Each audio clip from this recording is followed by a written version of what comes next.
All right, guys, so no music today. Had a little glitch with my music, so probably not going to have that, but it's okay. Okay, this is going to be a short review on factoring out greatest common factors. This is the only assignment you're going to have this week that will not be in off the ebook, okay? You're going to get an attachment that will have a ton of problems on it. You are not doing all of them. I'll get to that at the end. So this is a review of factoring out greatest common factors. I did an introduction video to this last week. So I really don't want to go through like the whole process of how you do it. You can go back to that video and refresh it. It was factoring out GCFs, I believe, video 1. This will be video 2. All right, so what you do is you look for the largest term that divides evenly into these, in this case, 2, okay, because I have all of mine. So the first one we're going to do is 14x minus 35. What divides evenly on a 14x and a 35? That'd be 7. So 7 times something is 14x. That would be a 2x minus 7 times something equals 35. That's 5. Okay, so I'm going to have 14x minus 35. That checks. I'm feeling good about that. All right. Next one. This is a trinomial. I got 3x cubed plus 2x squared minus 10x. All right, so if I'm looking at the 3, the 2, and the 10, there's nothing that divides into all of those. But if I look at an x cubed, an x squared, and an x, so I have 3, 2, and then 1. What's the most they have in common? 1. So I'm going to take an x, factor an x out, because your GCF always goes out. So remember, GCF here, factors that are left here. And you should be able to check this through distribution. What I multiply an x by to get 3x cubed, that is 3x squared, right? X times 3x squared is 3x cubed, plus. What I multiply an x by to get 2x squared, that'd be 2x. X times 2x is 2x squared, minus. What do I multiply an x by to get 10x? That'd be a 10. So distributing the x through, I do get this. That checks. Feeling good about that. All right.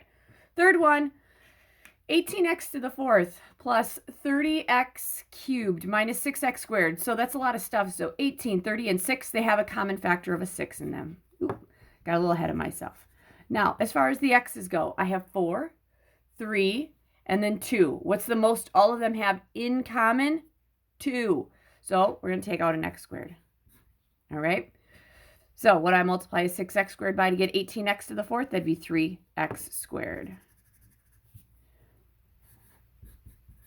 All right. Plus what I multiply 6x squared by to get 30x to the third power, that'd be 5x.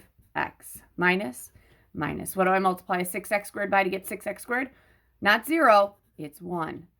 So distributing this through, 6x squared times 3x squared is 18x to the fourth. 6x squared times 5, that's 30x cubed. 6x squared times 1 is 6x squared. That checks. All right, so then I took this one off the worksheet. I got 34x to the fourth y cubed minus 17x squared y cubed, because you're going to have some that are pretty complicated. All right, so let's start with the numbers, 34 and 17. What divides evenly into 34 and 17? 17. So I'm going to take a 17 out. As far as the x's go, I have 4 and 2. What's the most they have in common? 2. So I'm going to have an x squared I pull out. For the y's, I have 3 and then 5. What's the most I have in common? 3 they have in common. All right. What do I multiply a 17x squared y cubed by to make it 34x to the fourth y cubed? That's kind of a tough one. I have to multiply the 17 by 2, right? The x squared has to get multiplied by another x squared to get to be x to the fourth. And I don't have to multiply anything by y cubed. Minus.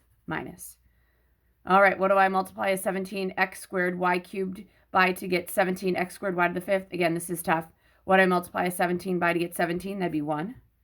An x squared by to get x squared, I don't need anything here. A y cubed by to get y to the fifth, that'd be y squared. So I could actually have 17x squared y cubed times 2x squared minus y squared. So 17x squared y cubed times 2x squared is going to give me 34x to the fourth y cubed minus, and then 17x squared y cubed times y squared is going to give me 17x squared and then y to the fifth. That makes sense. All right, so then what you're going to do is you're going to get a worksheet. Just 1 second.